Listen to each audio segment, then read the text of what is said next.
Hello and welcome to Take Me Through Your Day. On today's episode, we have a political organizer. Now, we don't like to get political here. We like to make everyone feel welcome. And I think we did a pretty good job at that. We have just a pretty good resource of what you need to do if you want to get into this field. And a good insight into what your day would be like. So, I don't think I need to describe anything more about that. So, as usual, if you'd like to be on the show or you know someone who would be great for the show, please get at us on social media at TakeMeTYD or at TakeMeTYD@gmail.com for now. And, enjoy the show. Alright, so you're a little bit of an interesting case because I'm not interviewing you about something that you're doing. It's more about something that you did and maybe get back into? Yeah, so we're going to do the political organizing, or we have two ways we could go, or do both. Okay, let's start with that. We'll do both. The political organizing? Yeah. Okay. If you think that's the better way to start? Yeah, let's do it. All right. So, what got you started in that field? I mean, because When I went to graduate school for 1 year in Cincinnati, and when I was there, one of my the people in my cohort dragged me to canvass and knock doors for John Kerry in his race versus George Bush, which didn't turn out the way I wanted it to.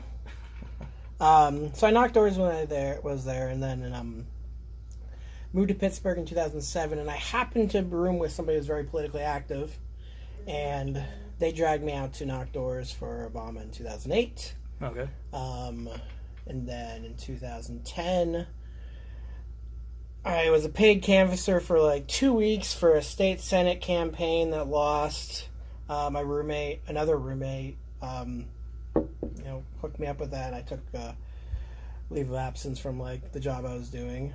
And then in 2016, the initial roommate that had me out knocking for Obama, he offered me a job as an organizer for an organization nationwide that is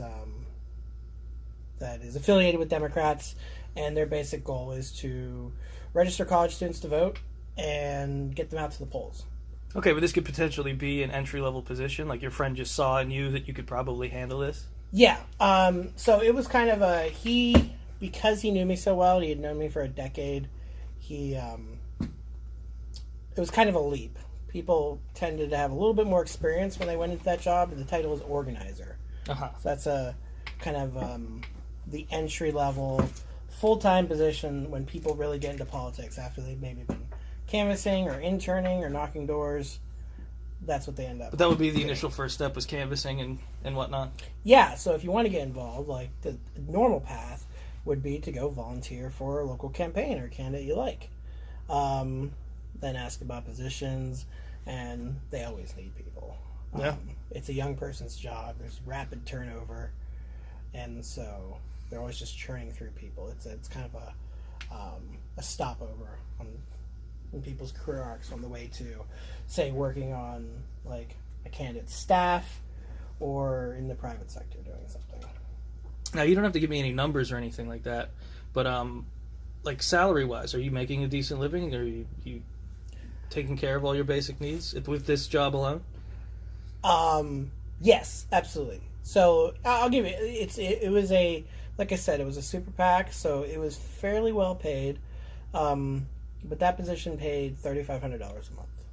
Oh, okay, yeah, And it lasted 4 months, and a lot of stuff was reimbursed. All gas mileage, a lot of meals.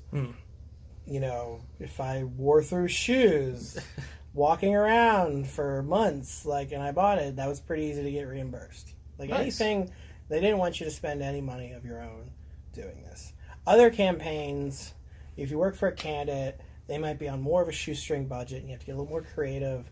But still, an organizer is going to at least make, I've never seen them make less than $2,000 a month, which is low. But that's the bottom. Yeah, I mean, if that's the bottom rung, then it's yeah. okay. Especially if you're young and you're just getting involved. For the first going time. rate is typically $2,500, $3,000 if you're going to get hired full time. Here's the problem, though. You're going to work. They start with saying the hour expectations are, oh, well, yeah, we want you to work from 10 a.m. to 8 p.m. 6 days a week, and that turns into 9 a.m. to midnight 7 days a week by the end of the campaign. So I take this, it's a salaried position, not an hourly position. Yeah, it's salaried. And so you end up making less than $10 an hour. We calculated it, we were making less per hour than like the interns at one point because they only were doing like 15 hours a week and handsomely paid. So in those hours, what are your actual duties? Like what are you doing hour by hour? So you go in there, it's the beginning of the day. So there's two positions, and we can go into either of them. The first one is... Well, let's back up a little bit even further. Let's say your buddy gets you the job, and it's your first day on. What's that experience like? What are you doing? Okay. Just, first off, mass confusion. I had no idea what I was doing. All right, give me an hour or two. You wake up when? You get there when? Okay. So we had a morning call at 9:30. Okay. We had to call into like kind of a group. There was like a specific number. The other organizers and I would call in with our boss, who was in Pittsburgh, and the 11 of us would go through. And I usually, some people like to get up a little bit earlier and shower and be fresh and bright-eyed, bushy-tailed. I'm not a morning person, so I would set an alarm for 9:27, call the number from bed, and listen to the call. I actually fell asleep on the call the one time and didn't even make it to myself. So we'd go through, and our boss would, maybe go over something brief for the day if there was anything of note, which there usually wasn't. And he'd go through each of this, and I really liked this. He would ask us what our goals for the day. And so we were measured, we were judged. The metrics we were judged by was like how many people we registered to vote and how many people we got to sign these little cards that said they committed to vote, because they were more likely to vote if they signed a card that said I'm committing to vote.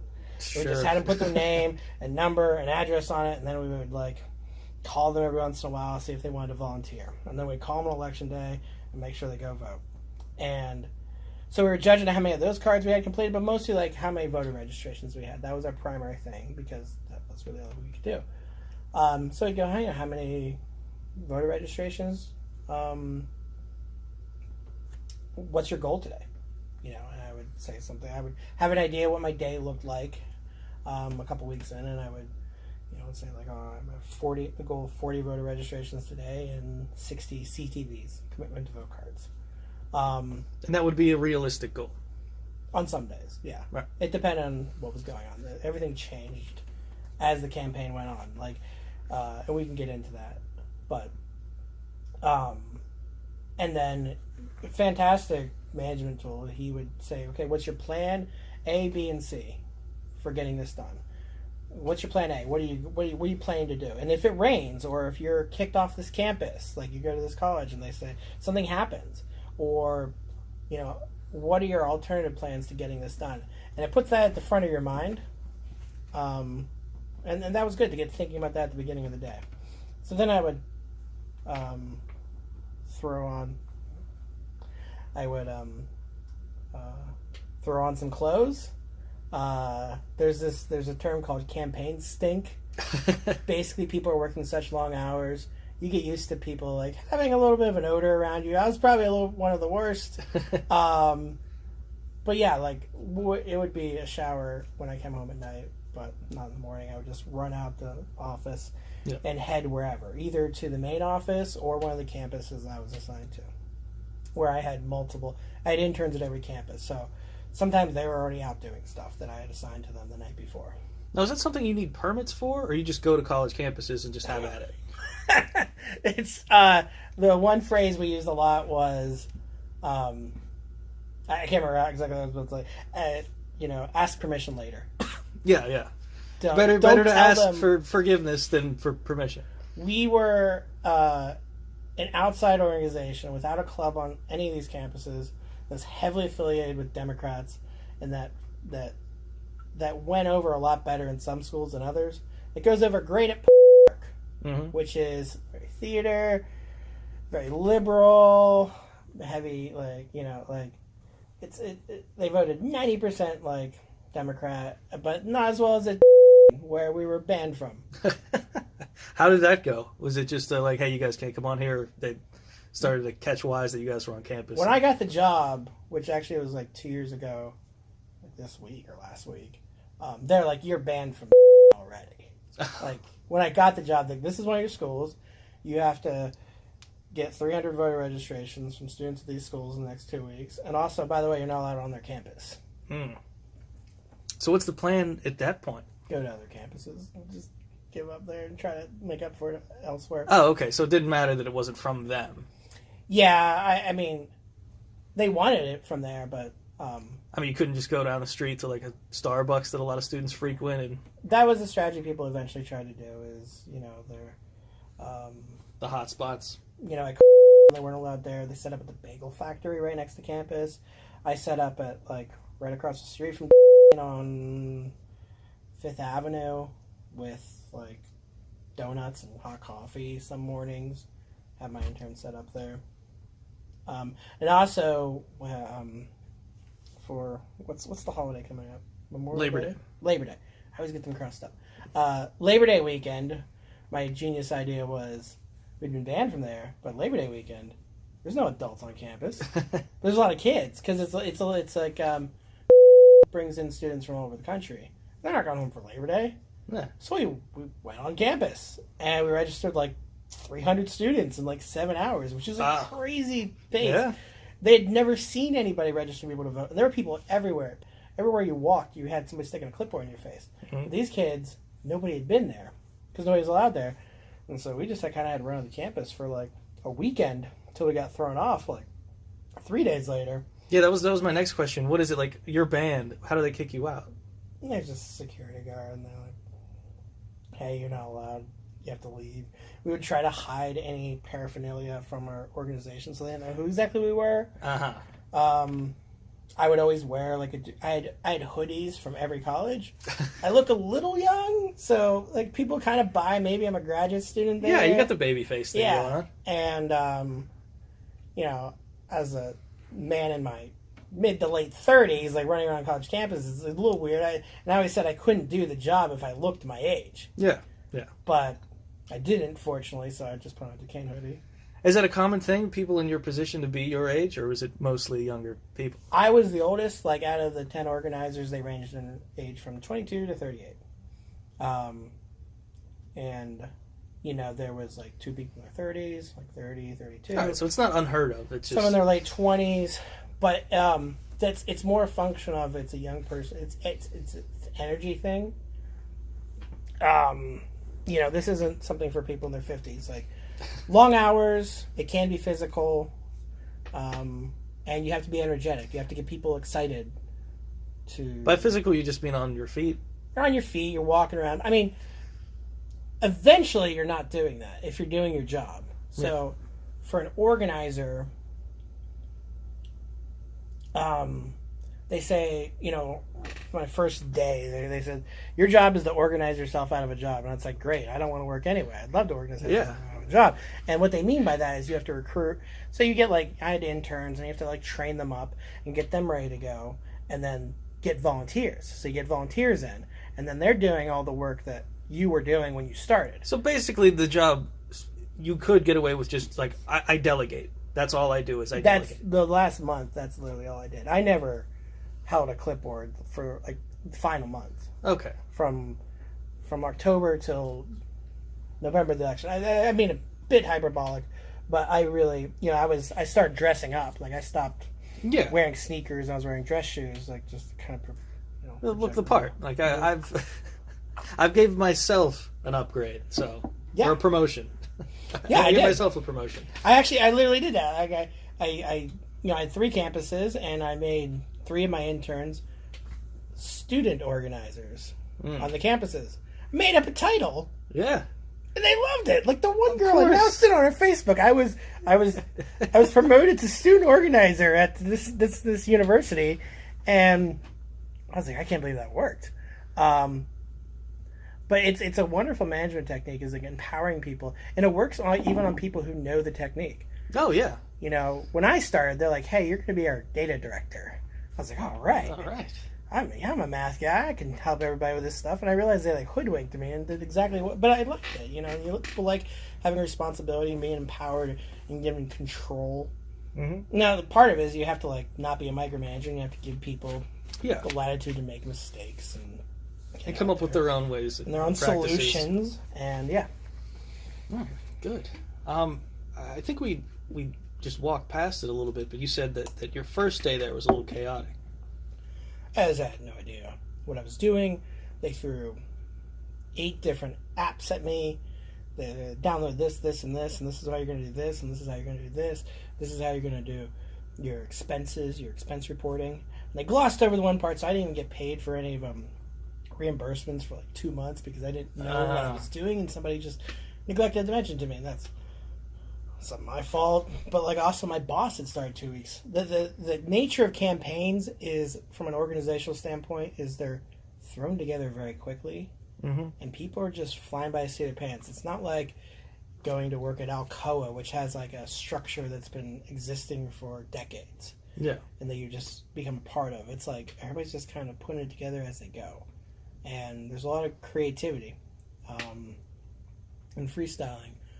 So it was just a matter of like getting caught up. So I had my first 2 days and it was like, hey, you got to contact all these organizations on all these campuses. You have to figure out who the person is to contact at all these different schools and how you're going to do this job, and good luck. And they really empowered me to do it, but I also had no idea. Yeah. I was asking other people, and then we went to like a 3-day training where we were supposed to be like off our phones and like paying attention. But I had other things I wanted to be doing, like hiring interns. And it was a really chaotic first week. And, like 6, 7, 8 days in, I was like, I can't handle this. I'm not going to be able to do this. I might quit. I stuck with it. Yeah. Did well. Yeah, and eventually, it all worked out. Now, I know you don't do it currently, but is it something you're looking to do in the future? If something comes up, if the opportunity arises? The right opportunity. I just was offered a position as a campaign manager for an unspecified seat, but it's a state race, and I turned it down for a variety of reasons. But a lot of it's the energy thing. Like I didn't know if I had it in me to work 4 months for a candidate, and also I got to really believe in the candidate. You have to really get invested. That was my next question. Like, how much does your personal politics weigh into that decision-making process? For me, personally, heavily. A lot of people, this is a stepping stone to, like, they want to be a chief of staff for a U.S. senator. That's not what I want to do, actually. Don't want to do things unrelated to this. So I can look at it more specifically, the job itself. And so what I've done is I won't work for a candidate I wouldn't vote for myself. Okay. And I really have to believe in him. So I really believed that Trump shouldn't be president in 2016. That wasn't hard to get fired up for. And then I, worked for a couple other candidates, worked for a city council race this past spring, and I really believed in that candidate. And I could get invested. You have to, this would be impossible if you didn't really have a vested interest in that candidate. I can imagine. If you were a mercenary. But I mean, I can imagine, but also, that being said, I imagine there are some people out there that don't. Yeah, absolutely. There's got to be a percentage that are just like, I really don't care about politics. I just want this type of job. Absolutely. Absolutely. It pays okay. Sometimes people complain about the pay. Mm-hmm. Oh, you're not going to get rich doing this. I grew up poor. $3,500 a month is great. I hope to be making much more down the line, but what I'm saying is that there's kind of like a privilege there thing sometimes. But I've seen people like they've quit campaigns because they don't believe in the candidate. Yeah. When this super PAC, when I started, we hadn't endorsed Hillary. Hillary was the Democratic nominee at that point, It was August. It was clear what we were doing and who we were working for. Not who we were working for, but who we were trying to help. Mm-hmm. We weren't trying to help the Green Party. We weren't trying to help Jill Stein. It wasn't trying to help Gary Johnson. It was trying to turn out votes for Hillary Clinton for president. And then we endorsed Hillary Clinton like a month later, and people quit, which was strange to me because I wanted to be like, did you know what we were doing? Who we were working for? But I guess people could separate it. The Super PAC was ostensibly geared around environmental awareness and preventing climate change. So, but no affiliation with the Green Party. Oh, not at all. It was more like it was a lot of like former Bernie supporters who had issues with this endorsement, and they could sleep better at night knowing they were working for climate change. But that's actually not really what we were doing. I mean, yeah, we electing Hillary over Trump would help prevent climate change in the long run. Well, what was the second avenue you were talking about? So we can go down two different avenues about this particular job. Oh, it was the next job I did. I worked as a field director. Okay, how was that in relation? Like, where's the hierarchy here? So the hierarchy, let me explain it real quickly, is if you go into a political office for a candidate, let's pretend like we're now. So then I worked for a candidate, which is instead of a cause, this is a candidate, and you're identifying specific voters. So it was a city council campaign here in Pittsburgh. And if you go into, we had a campaign office. And if you go in there, you'd have volunteers, right? So this is the hierarchy. You have volunteers. You have people that primarily phone bank. You have them that would knock doors. A lot of people did both. We had a couple people who didn't want to talk to people. I had one volunteer. They were great. They were like, I don't like people. I really enjoyed them. They liked me, and they said, if there's anything else you need done, I'll do it. Just call me. And so I'd be like, you call them, be like, can you come stuff envelopes, and they'd come do it. Nice. Right. I see. In my head, I was like, what would you possibly do that isn't involving people? We had yard signs. Those yard signs are like a kind of piece of almost cardboard, and then the wires that stick in the ground, those have to be put together. There's like two pieces. Yeah. Put together a couple hundred of those. It takes a while. Yeah. True. So these are things that we get volunteers to come do because I'm already working 70, 80, 100-hour weeks. Any little thing that I can throw at people that I can train them quickly and set them to go, it's great. How do you get volunteers like that? Or is it all kind of built into the ever churning over system? Volunteers like that? We had an office that was very visible. People would walk in. They were friends of the candidate. This particular volunteer was a running partner of the candidate, and they came in and they were like, "Hey, I want to help." We would have we had an office opening party, and there were people there. So when people show up at the office opening party, I had a little sign-up sheet on the wall. It's like, sign up to come phone bank this weekend, or knock doors this weekend, or this night. And there's very specific language you use with these volunteers, and it's just firm, direct language. Hey, what night do you want to come knock doors? And don't be like, hey, do you want to come knock doors? You gotta which night are you going to come do it? Specific. Erica needs you. Yeah. I did that to you today. I was going to be like, well, around what time? Give me a ballpark. What time do you want to meet? And I was like, no, I just deleted the whole text. Hey, give me a time. We got to meet up. As soon as I sent the text, I was like, I should be more direct. And I was making it hard on you. Because I was literally thinking what I was doing. But, yeah, so that, the language you use with volunteers affects so much of how much help you end up getting in these campaigns. And a lot of the training that I would do as an organizer, as a field director, with interns, with organizers, with other volunteers, is making sure they use the correct language, and then training, and then okay, repeat after me. Let's practice. Let's do it. And be and talk to people in certain ways. Yeah. Not in a really bad peer pressure way, but a direct way. Yeah. Hey, we need your help. Can I count on you come in this weekend and knock doors for Yeah, put a little bit of responsibility on their shoulders, so it's not as much of a choice as it is like, oh, I don't want to let them down. Yeah, you basically don't want to give them an out. Yeah, Let them tell you no, which is it doesn't change a lot of the way I talk sometimes, because I'm more of a person who would say, like in my personal life, hey, you want to come to this at this time, or if you don't want to, that's okay. It took a lot to rewire me. yeah, because that's just building in excuses. Yeah, it's like here's a handful of excuses if you'd like to choose one. Yeah, yeah, that's a great way to put it. So you have like these volunteers in the office, and then we didn't have any interns in this campaign. It was pretty short, so nobody was really available.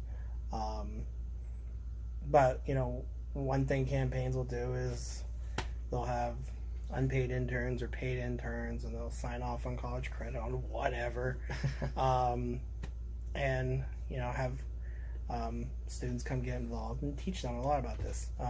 Is that common, credits?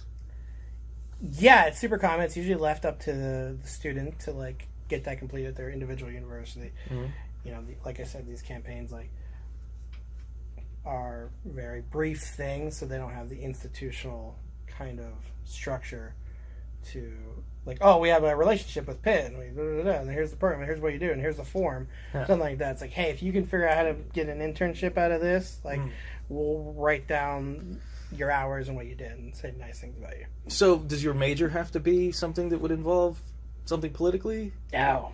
Oh, you're going to college for anything, and you can just get extra credit for getting a little bit of an unpaid internship.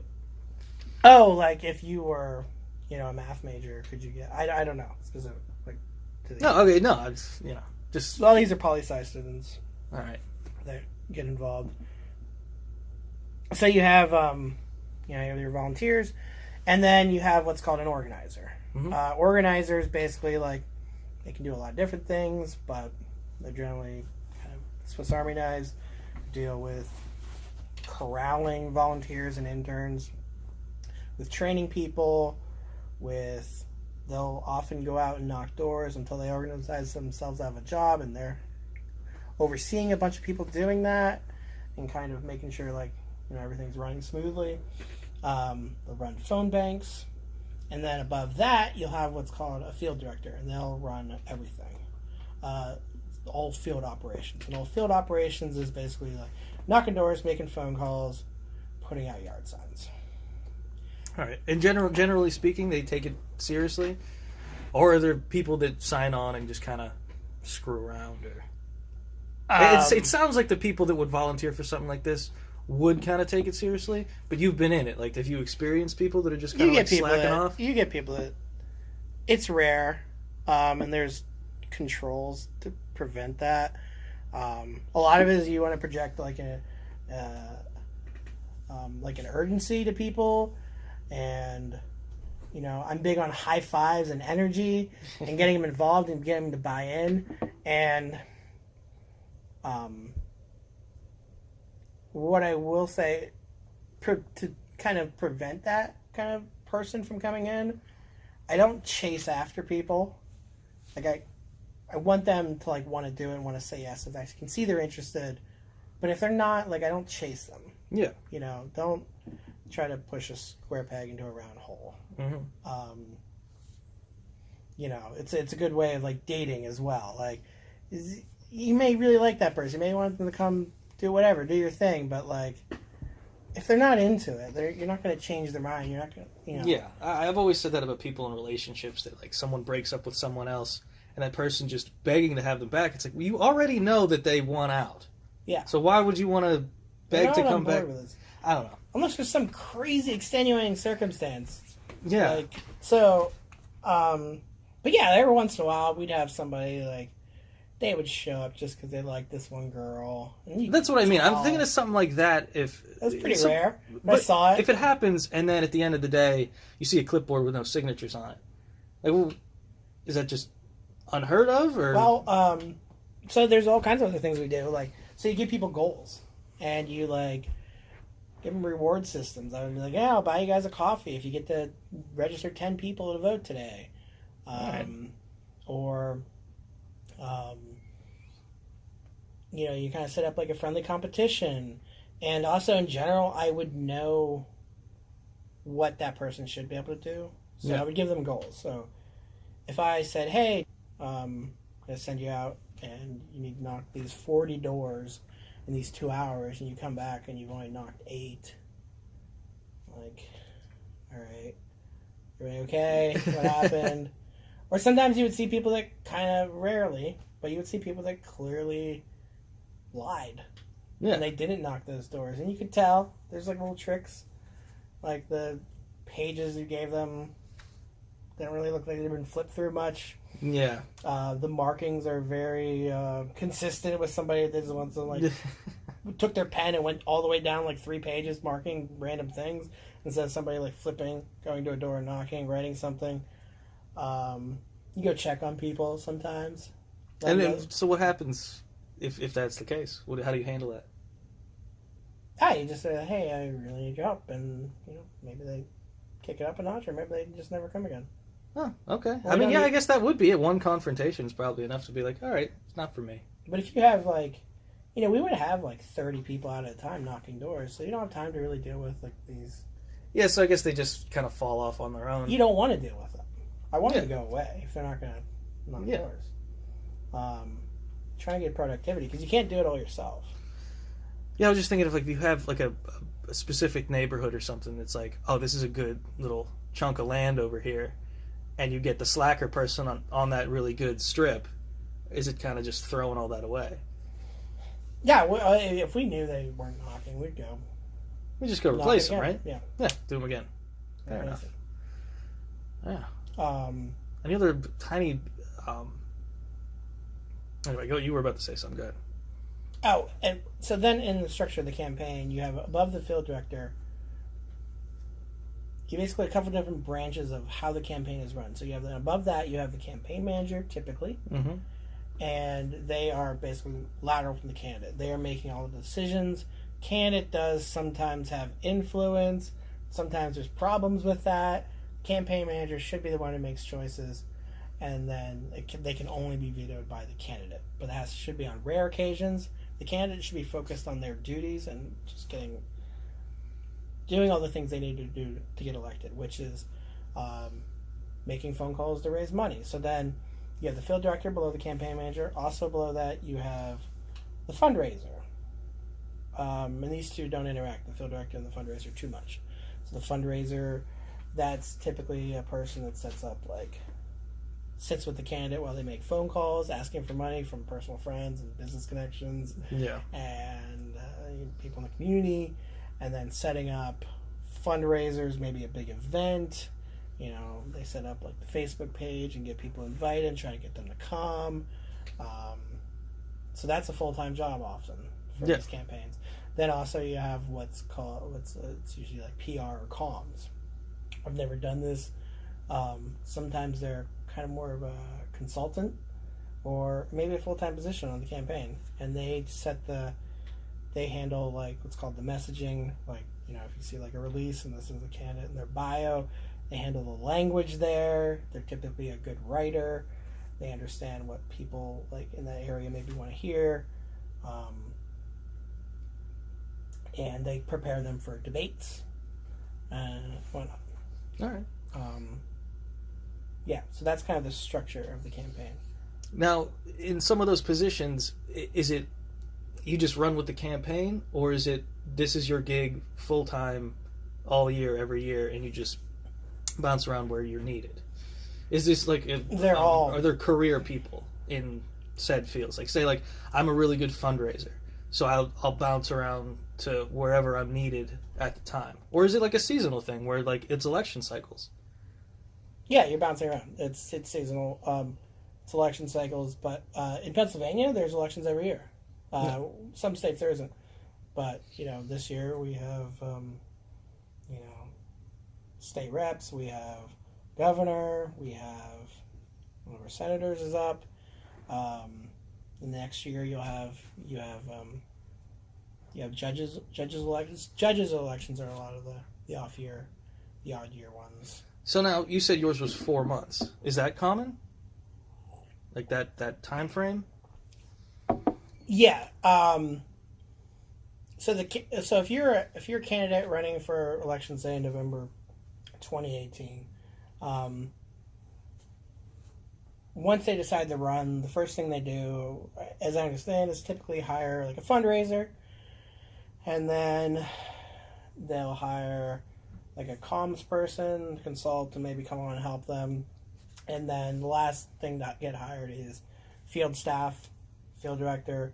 And as the campaign gets closer and closer to election day, more and more staff gets hired. So, okay, so that's where you come in at that 4-month mark. Or 3-month mark, or even for this campaign for city council or as a field director, that was a 6-week mark. It was a special election. So it's really quick. Yeah. And they had to hire somebody in a week. They hired me. 6 weeks out. 5 weeks out, we hired another organizer. I hired a deputy.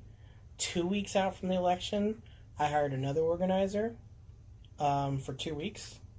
And then for election day, we hired 10 people for election day at $100 for the day to do whatever we wanted. And they were all people I knew that like had experience doing this. I think I offered it to you. I believe you did. Yeah. And I believe I didn't call You're like, you I back. can't do that. I can't do that. Yeah. So yeah, like it really. What was the gig though? Just to remind myself of what I was totally not going to do. You would have started making phone calls at 9 a.m. till 1 p.m. and then at 1 p.m. I would send you out to knock doors. Yeah, I think it was the knocking doors where I was just like, all right, I'm out. Yeah. I've done it. It's horrible. Not for campaigns, but for someone tricked me into an ad in the paper way back in the day. Like, oh, come work in advertising, and then we just ended up knocking doors. It's terrible. That's awful. This is a little different. It's not super bad. Like the people, like so election day, you're knocking doors for. You're only knocking doors on people that have said they are supporting your candidate. And you're just making sure they voted. Yeah. And they said they're going to vote. So it's a fairly pleasant thing. You get a lot of positive feedback. Like, yeah, you're doing great. Like, keep going. Like, thank you. I already voted. But see, now in my head, I pictured a redundancy thing. Like, it was like, yeah, all right, I did it already. that's like 1 in 30 people. Yeah. Most people are just really happy and high-fiving you. I just find that people getting a knock at the door, at least in 2018, are very off-put if they didn't invite someone over. Like, people lose their minds. Yeah. Sometimes people get offended that worked for me, and they're like, oh, this person was mad that I called, or mad that I knocked on their door. And I was like, I would be. Personally, like me. Yeah. Like, I wouldn't like you. Somebody knocked on my door last week. I was like, what the hell is that? Who's knocking on my door? I bought a bunch of no solicitor signs and stuff like that, and nobody cares. Those door knockers, they do not care at all. Oh, yeah, we tell people they're not legally binding, really. They just knock on it. Go ahead. Yeah, They have a crazy guy. Did I tell you about that crazy guy that knocked on my door in the middle of the night? No. All right. I get a knock, and I'm up. It's only like midnight or 12:30 or something, and it's this kid, and he's like maybe 20-something, and he looks very confused but scared, and he's also not speaking. So I'm like, hey man, do you need something? Do you need me to call someone for you or something? What time are you talking? Like a little after midnight. Okay. Sorry. And luckily these cops came by, like right as I was trying to get him to speak, and they flashed the light on him and got him. And I talked to the one cop, and I was like, what's... Shot him? No, like just took him in. Right. He was just skinny. 2018, I'm sorry, I didn't know what you meant. Yeah, I know. Just some skinny white kid who was young, and he didn't look necessarily threatening in any way. He wasn't disheveled or anything, but it was spooky, And they got him. I asked the cop after they got him in the car. I was like, "What was that all about?" And they're like, "He escaped from Western Psych." Oh, nice. And I was like, and he just didn't tell me anymore. He just drove off, and I was like, I have so many questions. That's so creepy. Yeah. What could that have been? And I'm so far enough away from Western Psych that he would have had to, like. This isn't in Bloomfield. I was in Bloomfield. Oh, in Bloomfield. I was in Bloomfield, down all the way at the end. Like, you were gonna make a trip to go down there. It was a very quiet part of Bloomfield. Oh, that's a good place to hide away. I guess. It's off the beaten path. Yeah. It's just weird. He didn't say anything. Because I would have let him in, too. I was drunk enough to be like, yeah, come on, buddy. If he just found his words, he could have made it. Yeah. Oh, man. So creepy. Anyway, so back to you. I think we covered the majority of what the job is. But what is your personal, like, goal? Like, what do you plan on doing this again? Do you have, like, a ideal future in mind? Career-wise? 2 ideas that I bounce around for it. First off, I'm more of a math guy. Mm-hmm. Is a thing. I know you're a big statistics guy, and I always love that. Economics and statistics, and I think there's a selection bias for people that go into like working on campaigns for more outgoing, less mathy people, mm-hmm. and as such, I think there is a need for people capable of doing some more high-level analysis and help just allocating resources more efficiently. Yeah. And helping decide that I want to win elections. So I want to help that. I'm studying for my actuarial exams. That's some high-level math. They do risk analysis. And one potential career path is to like take those exams. Then I could go if I pass these exams, I'll go make bank and insurance. But I don't want to do that. Is there like a prime, like the top of the line job in that field that you would just be elated to have? Well, they can do so many different things. Work for so many different organizations. All right, what's like the gold mark? What's like the rock star of that field that you just absolutely love to have? So where I'm going with this is I would love to work in what's called data, and for state and national campaigns. And with that under my belt and having worked on campaigns, I could possibly help. So that's a potential kind of route for me. And the experience in these jobs would help? It would help. It would help immensely because a lot of times there's numbers people who don't understand what's going into the numbers they're spitting out and understanding like what exactly this looks like on a practical level, on the ground level, and so I actually be like pretty informed of that. I think pretty valuable.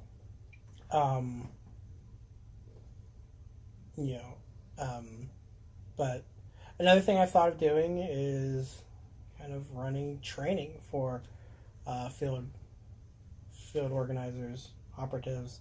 Yeah. Now, is that its own job, or is that something you're trying to, fashion? That's something into I would just create. Yeah, no, it's just good. Kind of run a weekend training program that you would send maybe your organizers out to it before your campaign, because like I said, you're hiring. So the big problem is like these people are hired with very little experience, and like things move very quickly. I think there's a need for kind of training, and the state Democrats don't do that really, and I think there's kind of a need for it. So I'm looking to set that up for next year. I think that's a great thing. I think that career training in general is lacking a lot. I mean, that's one of the main reasons I put this show together, is because I want people to like have a taste of what that job is. You know what I mean? Like maybe you listen to one of these episodes and you're like, oh, that sounds terrible. I wouldn't want to do that. Yeah. It'll save you the time. Yeah, because a lot of people go do this and they have like a boyfriend, a girlfriend. You can't do this. Like some of the stuff I told you can't do with a kid. Yeah, like you can volunteer, but if you want to go work as an organizer, 100-hour weeks. Yeah, and that being said, someone that's not exposed to this like campus kind of life, maybe they're like that would be great. I would love to canvass. I would love to get into the political, and I just never heard about it. Yeah. That was one of the reasons I was so excited to get you on here for so long. All right. So just to tap on that, and then we'll get into some darker fare than lighter fare.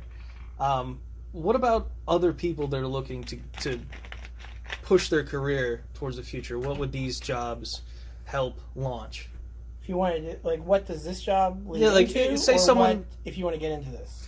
Say I think we already covered that. How do you want to get into this? That's relatively easy. You just go volunteer. If you want to get into this, go volunteer for a campaign, and then the next campaign, go help a lot. And when so I'll touch on that a little bit, is like when they ask you to do things, when they give you roles and want to assign responsibility to you, take it, run with it.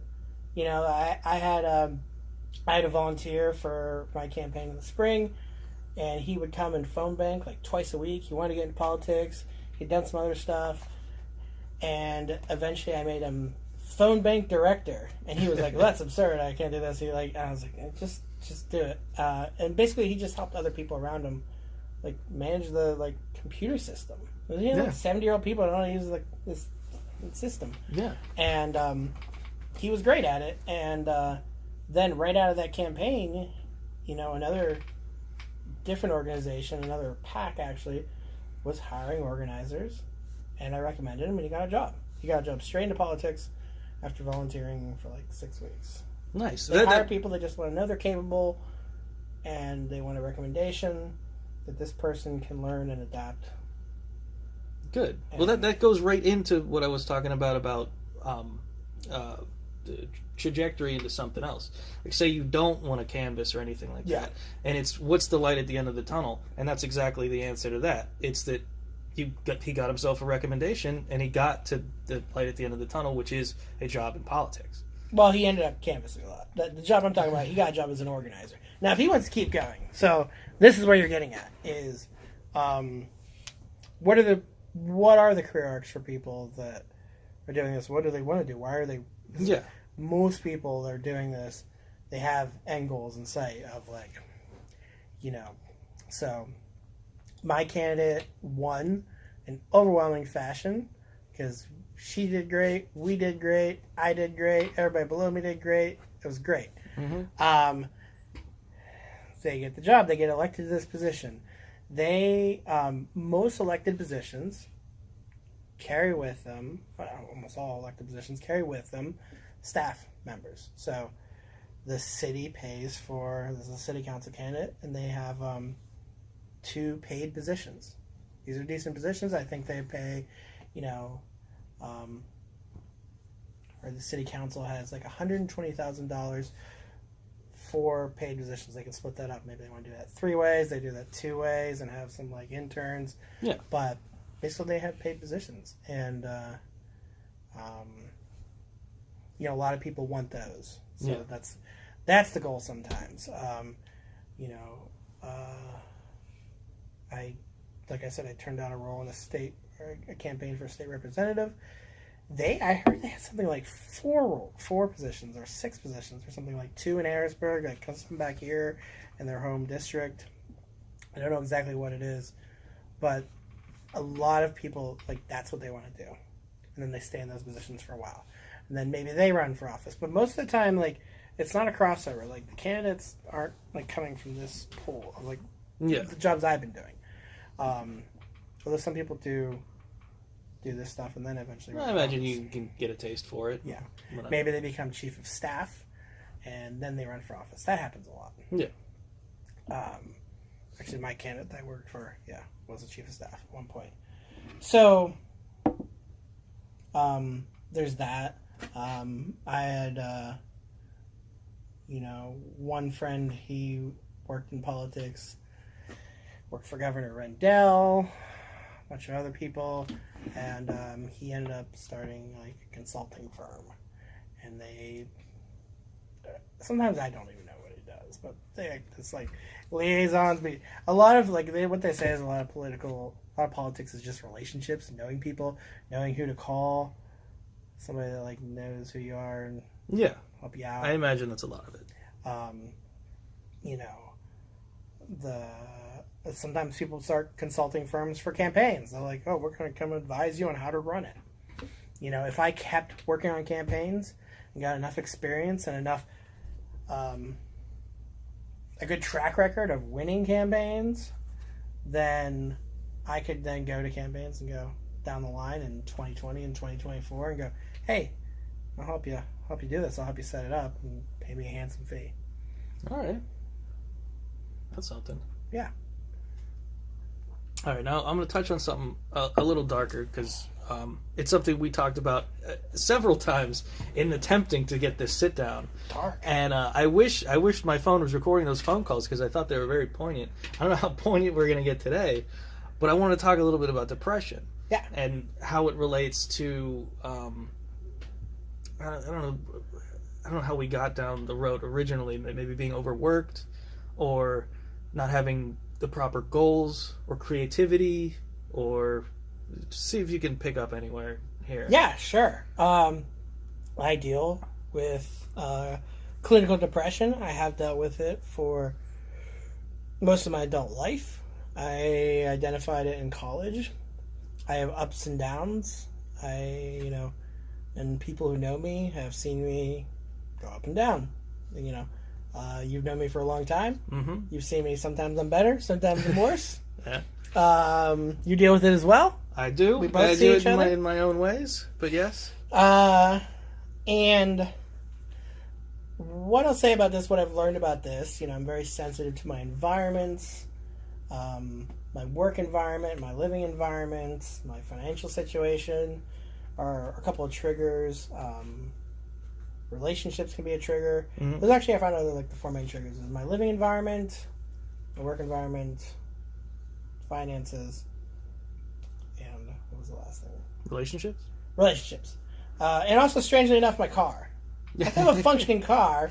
Yes. Like, that's in and of itself. Like, It's a huge stress reliever. It's a huge stress reliever, but it's not just about getting around. It's like it's very cathartic for me to drive, and also know that I can just, if I want to fuck off and leave right now, like Yeah, you can. if I want to go to Cleveland right now after this, I can go. Yeah. I don't know what it is about that. Yeah. But No, there's something magical about that. It's like we can look at a movie time and be like, oh, we can get there today. Yeah. I like being able to wake up in the morning and just say to myself, I'm gonna drive to New York City. Yeah. And I'm actually gonna get there in time to like have a fun evening. Yeah, and sometimes I do that. Yeah, it's amazing, and I don't think enough people take advantage of it, especially people here in Pittsburgh. Yeah. Like you knock it because of where it's at, but it's like we're so close to so many major cities that you could just fuck off and go to any one of those. Like you could be in Chicago at the end of the night if you leave in the morning. Go fucking live in Denver and see how far apart shit is out there. Like, yeah, exactly. You can't get anywhere, but here, I've never been to Toronto. I gotta go to Toronto. It's really close. Yeah, I had a friend of mine said she just went up there. She just took a weekend trip. Yeah. Crossed the border, check out Niagara Falls. Me and my friends are planning check out the city. A trip to Milwaukee and Green Bay for December to watch like a Packers game and a Bucks game. We're gonna drive up there. It'll be great. We're my best boyfriend's trip. Yeah, it'll be great. It's good stuff. We wrapped that depression up in a nice little bow, didn't we?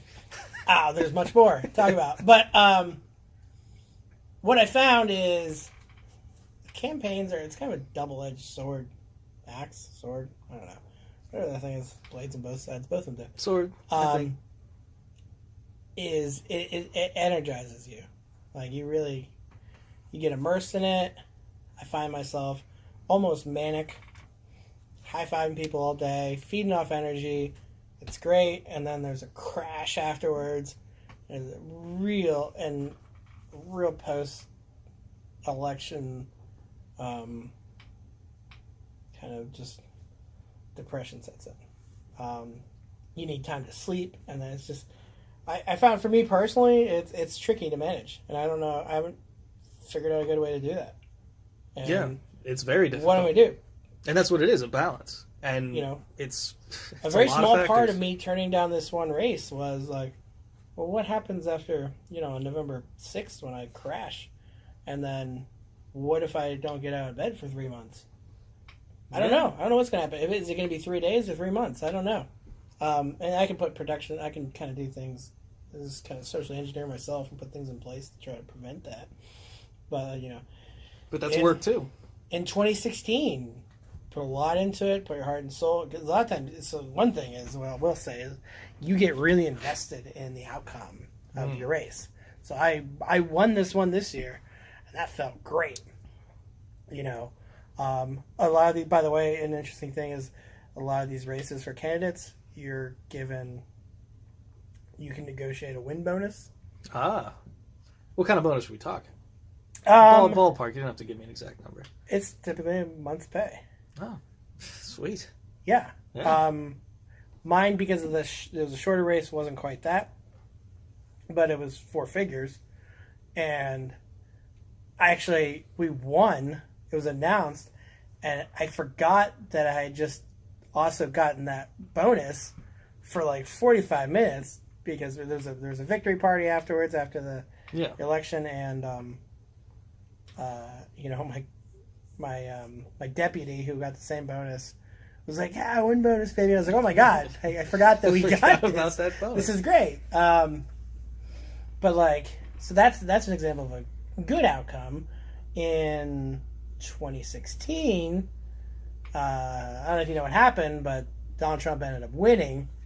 I think I heard that somewhere. That was a bad outcome. I was pretty invested. A lot of people were upset, but like, you can't imagine how upset you would be if you'd been working for 100 hours a week. And listen, I knew I wasn't going to change the outcome of the race. I'm not that foolish. Like, if I'd just done a little bit more. Yeah. No, it didn't matter what I did, but you still, like, people felt pretty confident. I'm a numbers guy. The numbers said that he had about 20% chance of winning. And here's the thing about a 20% chance. That happens sometimes. Mm-hmm. That's like a 200 average in baseball. People get hit sometimes. By the way, just because he won doesn't mean those predictions were wrong. It means their probabilities. This is something people don't understand. But yeah. It's a pet peeve of mine. But, yeah, he had the outcome that the one we didn't want. And that was a rough night. I got really drunk. Yeah. I punched something. There was a lot of emotion going around. Not a person, punch a person. I'm an object. But your little pet peeve thing just sparked something in my head because it's a pet peeve of mine. I read it in a statistics book this had to be like 15 years ago.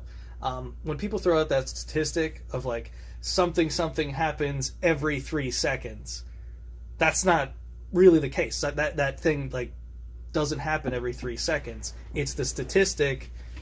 Can you explain that a little bit? You know what I'm talking about? Kind of. I'm trying to connect with what trying the to connect problem with something is. like every like a person commits suicide every 3 seconds or something. Yes, let's go with that. Someone commits suicide every 3 seconds. Now, obviously, you don't count 3 Mississippi and then someone's dead. Yeah. So how does that? Because it's been so long since I read that.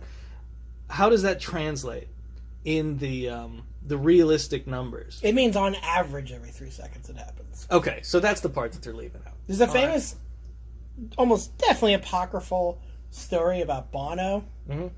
When he's like on stage. This is not true, but it's a great story. Even if it isn't true, it was he was on stage and he's big into all his charitable causes, and he was like, every time I clap my hands, a child in Africa dies of starvation. And somebody yells, "Stop clapping your hands!" I imagine that happened. I believe that. Something similar might have happened at some point. Yeah. It's very on brand with Bono, and yeah, that's a good heckler right there. Yeah, it's on average,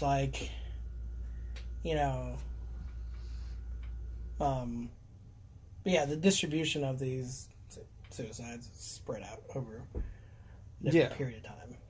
Essentially, I'm asking, how do they get away with... Well, obviously it's not that, but I mean, I hate that things are so often referred to in that way. I think that's done to show the urgency in the immediacy. Well, no, I know the purpose of it. Here's the big problem with the fucking statistics. Mm-hmm. I'm going to go on a side rant. Go for it. And I'm going to pinpoint maybe your problem with it is this country's fucking enormous. Yeah. Everything's happening all the time if you average it out. Every fucking 14 seconds somebody gets something stuck in their ass. Anything you can imagine happens all the time in a country of 300 and some million people of all these different walks of life and different areas, and it's not really that instructive. We talk about gun deaths, right? And then we compare them to other countries, but we're not scaling up the population. That's what I mean. That becomes a problem. Yes, it's I think we have a problem. It's a false with gun deaths, but you'd be like, oh yeah, we have a death every, a toddler shoots themselves every 2 minutes or something, and then in Switzerland it's every month. Well, it's a big country. Yeah. We're a bigger country, so you have to scale those down to population and do. It goes back to the old saying: "There's lies, damned lies, and statistics." Yeah. Right? And a lot of what actuaries do is put numbers. It's basically explaining numbers to people. Yeah. And a lot of times you see these numbers, some of these ones you're talking about, and it's people just being dishonest and advancing their own agenda. That's what I mean. Fiddling with numbers, and a lot of what I want to do and a lot of what I do is untangling that and going, okay, this is actually what's going on. It feels disingenuous. That's what I was going for. It's if you break down the numbers, I'm sure it's factually accurate, but misrepresenting your cause to that level, and then having people at protests and stuff scream these. I don't know. I'm getting off track here. Yeah. No. I love this stuff. I know. That's the only reason I brought it up, because I was like, this is a topic I should not weigh in on because I don't have all the facts. I think the book I was referencing earlier was called Culture of Fear.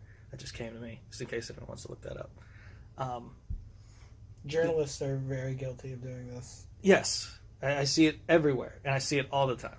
That's by the way, that's not like me going on some rant about fake news and no. I was trying to anything like that. I was trying to find a way to wade that, but like there is problems with reporting sometimes, and journalists they take liberties and have math people explain things to them so they can represent them and report them in accurate ways. Mm-hmm. So, and that was another reason I wanted to do this in a non politically biased kind of way, because I genuinely want people to listen to this and just be like, I just want to know about the gig, man. I don't need your politics. I don't need such and such. And incidentally, like I said, I work for Democratic politicians. Yeah, but I still think we were very fair in what the job is. And what I'll say is, Republican organizations look very similar. It's I imagine similar. that's why I was. If asking you're a about Republican and you're listening to this, just go find a Republican and volunteer for them. Exactly. And I imagine it's the same for any other. Or rethink your life. All right, so let's wrap it up with some fun stuff. Right. Now, I've been kind of all over the place with this, but I'm just going to go random. So, what's your favorite movie? Don't think about it. Just what's the first thing that pops in your head? The Princess Bride. Princess Bride. Good answer. Okay. I'm looking right at the book. Okay. No, but that is my favorite movie. That's good. I just saw it for the first time. Do you believe that? It's delightful. It's got everything. It did. It was. Blah, blah, blah. I was an adult man that sat and watched it by himself for the first time. Yeah, it was good. It was good. Since we're on books right here, what's a book that you could read over and over again? A book I could read over and over again. Yeah, I don't want to say your favorite book, but something that just be like, I just want to unwind with this because I know it. Anything come to mind? I can't say The Princess Bride. I mean, I guess you could. There's no rules here. The Hitchhiker's Guide to the Galaxy. Yeah, I think we talked about that before. That's a fiction. I was like a lot of things I like. I read a lot of nonfiction, but that's a nonfiction book I can read over and over again. Okay, good. What's the best advice you ever got? Again, don't think about it. Just what pops in your head. Somebody asked me this recently. I tend to ask people, and they want to dig deep. And I don't listen to advice. I don't listen to people. I'm bad at that. All right. Oh, that could be advice on its own. I did have an answer. Let me think what I came up with. That was good. I got a lot of bad advice from my dad. Give me your worst advice. What's the worst advice you ever got? Oh, I'm blanking here. I mean, my dad, when I went to college, he's like, there's a 95% chance you'll meet the woman you marry in college. And I was like, that's absurd. 95? Yeah. Is that what made you be a statistics guy? Yeah, my dad's a math teacher. Where's this chick at? My dad's a math teacher. Yeah. The night before graduation, I was like, I really think he's wrong. Yeah. I knew he was wrong. It's absurd. People throw around the term 95%. Yeah. Really high number. Don't throw around that term. Yeah. Wait, I 95% think certain. that's good advice. Don't go throwing around 95% when it's not 95%. Yeah, the best advice I ever got is advice I'm giving. Words like 95%, 98%, 99%. Do you know how like high those numbers are? Those are really high numbers. Yeah. Yeah. So. All right. So let's go from that to the great dumb question I love asking. What's your favorite snack or candy? Like a go-to, like just like Hershey's white chocolate cookies and cream. All right, very specific answer. Breakaway. See, this is why I like treat. asking this question, because I get very strange answers from people. Or answers that I would not have guessed. I feel like those 50-cent bang for your buck. Those 50-cent honey buns. Those are great. Yeah, I usually ask that question separately, like snack and then candy. But I was trying to like lump them both together. But yeah, 50-cent honey bun. I mean, that's prison gold. I almost picked one up, and I'm like trying to eat better. Literally on the way here, I was like, no, okay.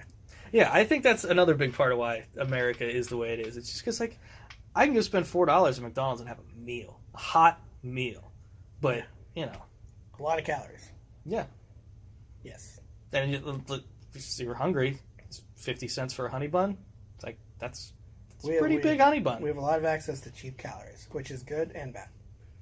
Yeah, it's just everywhere. Crazy. Yeah. I like these fun questions. Yeah, that's why I like to wrap it up with this stuff. To keep it light. All right, we're having some drinks here. What's your cocktail? You're a fancy cocktail bar. You get whatever you want. What do you want? White Russian. White Russian. Good answer. And I liked him before the Big Lebowski. Good. I'm really old, and that made it a lot cooler. People stopped criticizing me for not being a real man. I could always, my canned response is always like, Big Lebowski. Yeah, that movie did a lot for White Russians. Drinking. Yeah. It's a buddy of mine got me into it, and I was like, why would I put milk in my booze? Like, what's the matter with you? And then he whipped me up one, and I was like, it's actually really good. You can make them strong, Mm-hmm. and it doesn't overpower it. So it's a good drink to order that in a Long Island. If, like, you know the bartender, it's your buddy, he's going to fucking spike it. Whether you say, hey, take it easy on me, man. If you're like... Because if you order a rum and Coke, you know the bartender, you're in for a bad time. Like, I don't want to drink 5 parts rum, 1 part Coke. That's an awful drink. I would have some friends that would beg to differ, but yeah, I have some people who are like, hey, Coke for color. Coke for color. I hate that. It's just, I want 1 part rum, 4 or 5 parts Coke. I'm drinking whiskey and ginger ale right now. Same thing, 1 part whiskey, 4 parts ginger ale. But White Russian stands up to like getting spiked pretty heavy. Yeah, and you not necessarily notice. Yeah, it's good. Any you know you're a big sports guy, but I have no sports questions for you right now. Yeah. Yeah, his favorite general activity. You're off. You have nothing to do. No worries. It's your day off. What are you doing? Yeah, it depends on how I'm feeling. Say you're having a good day. Having a good day. I like hanging out with friends. I like taking a movie. I like movies and TV a lot. Yeah. Fairly sedentary activities. Yeah. I do while I'm doing other things. That works. There was something I wanted to touch on with the depression with that too. I like going to check out a movie. Yeah, I'm a big fan of it too. Once I started realizing I can go to movies by myself, it really opened a lot of windows for me. 50% of the movies I got into in my life I've been to by myself. I go 10 10 movies a year. Half of them I go to by myself. Yeah, I don't have any friends that like anything I like. That's a big problem with that. Also, I don't feel like waiting for people. If I want to see something... Oh, yeah, you can if see a movie something just on a came whim. out this weekend and it's Sunday night and I'm ready to go, I want to go see it, I'll like text a couple people like, hey, I'm going to go see Mission Impossible 6 at the waterfront at 10:30 if you want to come. And nobody ever comes. Yeah. Sometimes somebody joins and it's delightful. But... Yeah, it's nice. Yeah, I think that'll do it. Do you have anything to add?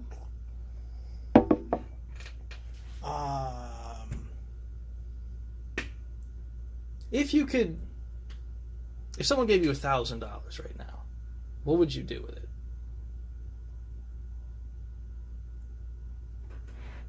$1,000? $1,000 right now. You could do anything you want with it. It would go towards bills. Okay, that's the usual answer I get. Okay, let's talk to 18-year-old you. Someone gives 18-year-old you $1,000. What would your 18-year-old self? What would I tell my 18-year-old self to do with it? What would that idiot do with it? Let's go with what you would tell him to do with it, and then follow up with what do you think he'd do? Because that fucking idiot did get handed. Like, I got refund checks in college because I was poor. Mm-hmm. So they give you, like, cost of living. They give you an extra, like, $1,500 a semester just to, like... So I had, like, room and board, tuition, and then I got, like, extra money to live on, which would someone go... Like, I had no expenses. There's a famous line in Community where Jeff goes to live in the dorms, and they're like, oh, how's it going? He's like, it's great. I spent 75 cents this week. You don't have any expenses. Like... And that was probably on laundry because that's the only thing you had to like get your any money out for. And I was given $1,500 in a refund check. And I thought I was rich. And I spent it all on this fledgling website called eBay at that point. And bought a lot of dumb shit. And I don't have any of it today. All right. So what would you tell your 18-year-old self to do with it? And you can't say things like, "Oh, invest in Apple," or... Oh, I can't say I got something prescient. I would say invest it, put it in a index fund. Put it in the NASDAQ index fund or the Dow Jones index fund, something to invest in the state of the country's economy. And it'll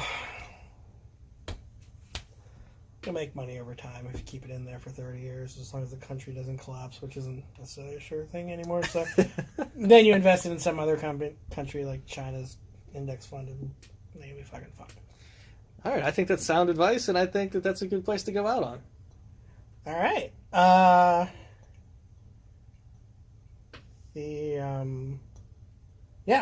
I'll leave it on is if you want to get involved in the campaign, just go to their website, send them a message. That's the best way to get in contact with campaigns sometimes.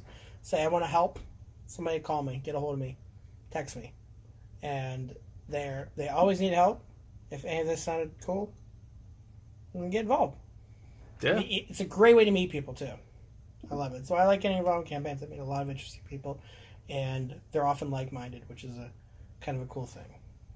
All right, sweet. I think I glossed over it, too, even though that was a perfect ending. We'll do one more thing, right. just in case, right. Just in case there's something there. Do you have any good like canvassing stories, like knocking on a door and something happens? Canvassing stories. Because if not, I'll just cut this whole thing out, and we'll end on that last note. Canvassing, clipboarding stories. Oh well, okay. So, we this is canvassing. Yeah, so registering people to vote on college campuses. At the end of 2016, a couple fun things I would notice is like 1 in like 30 students don't know how to spell Pittsburgh. That's fascinating. Which is fucking crazy. Yeah. And they just leave the H off the end. And that's not like a transcription error. That's like they just don't know that there's an H on the end of this. And they go here. To be fair, a lot of these people I'm talking about, like we're registering freshmen who just got to campus. But I know they've seen this word in print. But they've been here maybe a couple days, maybe their first day, a lot of them will be registered.